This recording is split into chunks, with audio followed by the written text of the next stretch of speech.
Côté politique, c'est le Front National qui a fait de ce jour un symbole. Discours au pied de la statue de Jeanne d'Arc. Marine Le Pen compte bien reléguer son père à un rôle de figurant. Il sera interdit de parole à la tribune.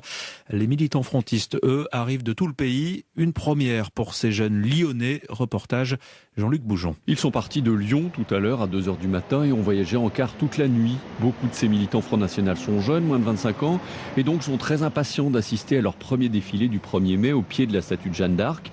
À l'image de Geoffrey, 23 ans, pressé de voir Marine Le Pen. Je suis super excité, j'ai hâte de rencontrer tout ce beau monde. Marine Le Pen serait notre Jeanne d'Arc du XXIe siècle, qui nous délivrerait de ce mondialisme qui nous a imposé, de voir notre souveraineté qui est bradée quotidiennement. Marine Le Pen peut redonner de l'espérance aux Français, je compte sur elle pour y parvenir. Même fascination pour Marine Le Pen chez Sébastien, 43 ans, transfuge de l'UMP où il militait encore il y a quelques mois. Ce tout nouvel adhérent, qui lui aussi va assister à son premier défilé, se définit comme gaulliste et patriote. Mais c'est désormais ici ma place, affirme-t-il. En lisant le programme du Front, en écoutant les interventions télévisées, notamment Florian Philippot, qui se dit gaulliste, et moi je le crois. Je crois que c'est un gaulliste et je crois effectivement qu'il y a de la place pour les gaullistes au Front National. Le point commun, vous savez, c'est que ceux qui rejoignent le Front National, c'est avant tout parce qu'ils sont patriotes, et non pas par désespoir. C'est par amour, justement, c'est par amour de leur pays, et par désolation à la rigueur de voir ce qu'il devient. Mais deux adhérents qui, quand on les interroge, ne sont pas forcément très à l'aise avec la présence annoncée de Jean-Marie Le Pen au défilé.